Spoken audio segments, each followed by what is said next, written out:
like a Hellcat.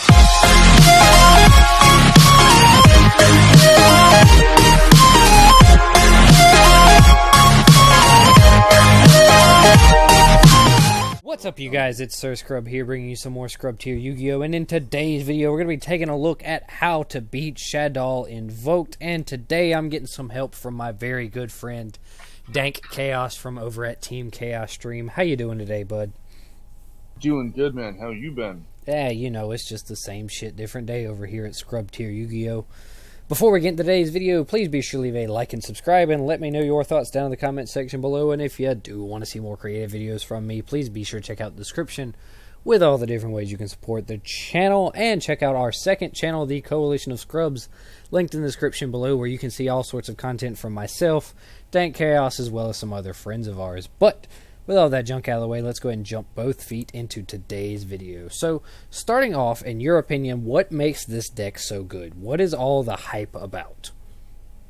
Obviously, to set up just absolutely asinine locks, Caligula, Winda, having your cards not being able to be responded to, the lovely field spell of Invoked. Yeah, Magical Meltdown, that card is absurd. Absolutely. Search your engine piece and then just making it just where your opponent can't respond to anything you do or any fusion summons you make. And I think beyond that, this deck is also relatively budget, considering, you know, outside of the Invoked stuff, which has gotten a little bit more expensive here recently, but the Shaddoll portion of the deck, you can get like 90% of your Shaddoll engine in 3 of the structure decks, if not all of it, as far as I'm aware. You can completely build a deck just off of the 3 structure decks and have it be at least competitively viable. And then, you know, beyond that, you know, you're playing Shaddolls. This deck has been ridiculous in the past. It's ridiculous now. There's a reason Construct used to be banned, folks. I mean, come on. So, with that in mind, you know, we've covered, you know, what makes this deck so good. The Shaddoll engine's extremely recursive. You got the 1-card engine and the Invoked engine. So what are some of the best cards that you need when you're going first against this deck? Well, an obvious start. You need to lock out summoning. So, a friend of mine was about to say, that can stop your opponent from summoning from the extra deck, or being able to special summon in general, can generally halt this kind of play style. So the first thing that comes to my mind when you say that is obviously D-Barrier. I think anyone who's not playing D-Barrier against this deck, it doesn't know what they're doing, really. That card is literally just a turn skip against this deck. And beyond that, and something a little bit more widely applicable to the metagame as a whole, that I've been finding some success with, is the Artifact. Understandably, because, you know, Scythe is just a great lockout card, and even if you don't use Scythe, you can at least, actually, opponent tries to blow up your back row, you can at least some sort of response to either remove a card from their field if they hit the Sanctum, summon the Scythe to lock out their extra deck plays, or if they're stupid enough to actually hit the Scythe with something like Lightning Storm, it's pretty much a GG. Another card that does put in a little bit of work against this deck has got to be Summon Limit. Restricting them to be able to having so few summons is a really powerful way to keep this deck from being able to pop off. And it has that Vanity's Emptiness style feel, to where, like, if you're playing a combo deck, you can do all your combos turn 1 and then just set the summon limit, and it can just be that extra bit of fuck you to your opponent, which I think is just kind of absurd. That was beautiful, my friend. Also, another card I'd like to bring up, if you don't mind. A lovely continuous spell card called Deck Lockdown. Which, as you said before, like Summon Limit, it prevents both players from adding cards from their deck to their hand and being able to special summon from the deck. So, being able to lock out half of the searchable engine from Invoked, and then also being able to stop them from using their Wendy, summon other Shaddolls from the deck. It's a great way to stun out the opponent, and because it is a continuous spell, you can set it or while you're doing your combos, and then before you end your turn, you just activate it and pass. And just to put the little extra cherry on top of the big middle finger. Exactly. And then I think in the same vein, you also have Anti-Spell Fragrance and Imperial Order, which go a long way in shutting down these spell cards that this deck is so inherently relying on. Your fusion spell cards, obviously, but also like Magical Meltdown and tech cards like Desires and things like that. I think that the Anti-Spell Imperial Order thing can be a fantastic way to shut this deck out. Honestly, that is a great, that's definitely a great way to look at the deck. Great way to look at some tech cards to out their spells and stuff like that. Speaking of which, while you're talking about negating spells and stuff like that, Mermail's Deep Sea Diva's back at 3. So we're going to be seeing a lot of Mermail decks. And for you Mermail players, and for people who even play, Helka Fibrax, there's a card called White Howling. A normal trap. As long as you control the water monster, you can target one spell in your opponent's graveyard, banish it, and then just negate spells for the rest of the turn. Essentially allowing you to de-barrier their spell cards, which is just annoying. Absolutely abusingly dumb. And then some of the other cards that I found to be really high impact in this matchup are the Solemn Brigade. Dropping a Judgment against Magical Meltdown or an Invocation, or even stopping an important summon like a Construct or a Cross Sheep, can be really powerful, or using Strike even to negate some of their power plays like a Cross Sheep's effect or an Alistair's effect, or maybe, even a Windy from the graveyard can go a long, long way in stopping this deck from being able to make its plays.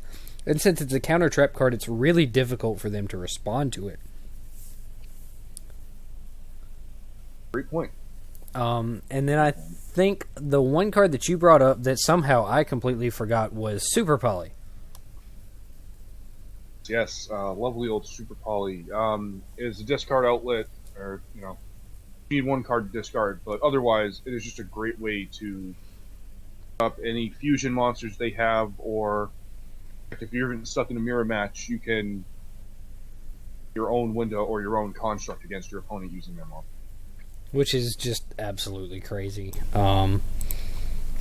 So I think that pretty much covers going first. Going first against this deck is not that difficult. It's more having... I think the biggest thing that people struggle with against this deck is having smart forms of interaction. So being sure to negate the correct cards, such as instead of ashing the Alistair, ash the Shaddoll Fusion and stuff like that, in order to maximize your interruptions. Would you like to bring up... would you like to start us off with the Go Second cards? Yeah, sure. I'll start off with the Go Second cards. My favorite card to side deck for going second, not just against this deck, but just in general this format, are Kaijus. Kaijus are some of my favorite side deck cards, but they go a long way in outing this deck's board. Typically, you're going to see them end on a Caliga and a Winda. So you simply just Kaiju off the Winda, and that's no longer a problem, and now all you have to do is out the Caliga, which is not an issue whatsoever at all. Something as simple as an Infinite Impermanence plus a Kaiju, and it's over with, and things like that. And beyond that, I think Kaijus just have a wide application in the overall metagame as a whole. You think about a deck like Dinos, you just tribute off the Ultimate Conductor Tyranno, stuff like that. Big Synchro Boss monsters like Quasar, boom, give them a turtle and it's over with. So I think that they're a really, really good side deck option. A fair point. Obviously, you have your general hand traps, so stuff like Ash Blossom. Oh, for sure. Crow. Crow is fantastic in this matchup. Greatly, especially because you can hit key cards from their graveyard while they're going through their combos, like if they go to recover any of their fusion spells or any of their trap cards or monsters. And also in the same vein, Called by the Grave is a fantastic way to just stun this deck out. It's just a complete blowout card because this deck is so graveyard reliant. Another card that is, I think, a lovely side deck, which is also decently budget, is Winter Cherries. Is to me a semi underrated this format, where like D-Barrier, it's going to certain cards in your opponent's extra deck that they need to combo off. So if you're especially in a mirror match against another Shaddoll player. So let's say you're not playing Shaddoll Invoked, you're playing Shaddoll Path against a Shaddoll Invoked deck. You can pitch your cherries, and you can actually reveal your Wenda, or you reveal the key card in your extra deck that your opponent has. At least expect them to have. Just outright oust it before they can get to it. And I think Winter Cherries has a lot of applications in the overall metagame. A lot of people are playing Needle Fiber, so just removing how Clever Flax from their toolkit can be really impactful, or removing a Boral Sword from their toolkit can also be super impactful, or a Masquerena. So even if you draw multiples, I don't think that Winter Cherries is a bad option overall. Why not? I mean, it is also an Allure target. If you're running a lot of darks in your deck, you can at least still run Allure to get rid of it if you have too many copies in your hand. Which is just fantastic, and I think it's a really great way to go against this deck going second. You see them normal summon the Alistair or activate the Shaddoll Fusion, you just respond as soon as you get the chance with the Winter Cherries, and it can be a pretty good blowout. I'm also going to go back on a point I made previously. When I first started talking about the hand traps, I brought up Nibiru. The simple, the Big Daddy Rock. Simple that the Big Rock boy. You play a card like Evenly Matched after they've outed your Nibiru. After you summon the Nibiru, and let's say they activate something like Bottomless to banish it, field, and then activate something like Evenly Matched. It banishes all of their cards except the token, because the token cannot be banished face down. Which is that's just disgusting. That's absolutely bonkers. The interactions with Evenly Matched, that card doesn't get hit on the FNL list sometime in this game's lifetime. I'm going to be surprised. I really wouldn't expect them to hit it, just because of it may get like semi-limited. I could see it getting a semi-limit or a limit really being banned outright. But I think that's a discussion for another day. Any other things you've got on your mind? Because I think I've covered everything that I wanted to talk about.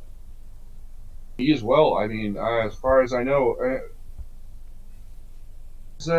what cards aren't as good against this deck that we see a lot of people trying to tech in? I think you mentioned earlier when we were discussing this, Phantasme not being the greatest against this deck. Obviously, any deck that's playing any form of links, Phantasme is going to see a little bit of use, but it's not going to be as impactful as, say, against something like Spirals, for instance. This deck's not making a whole bunch of link plays, and sometimes doesn't even go into links at all, especially now that we're in Master Rule 5, to where they just don't even have to if they don't want to. So I think Phantasme is a card that can get blanked against this matchup, depending on what lines of play they want to go into. Something like Imperial Iron Wall or Lancia, I don't see this deck doing a whole lot of banishing. Yes, the Invoked engine banishes, but it's kind of hit or miss for me. That is a very fair point. So you think the only thing it stops is their ability to use the Reshaddoll trap. Yeah, it's not going to be a high impact card like you want something like Lancia to be. Exactly. If you're going to run artifacts, you're better off running Scythe. Exactly. But that's all we've got for this one, you guys. If you did enjoy this video, please be sure to leave a like and subscribe, and feel free to share this video with a friend. Also, let me know what you think down in the comment section below, and if you do want to see more creative videos from me, please be sure to check out the description with all the different ways you can support me, and make sure you give us a subscription to my friend Team Chaos Stream over here.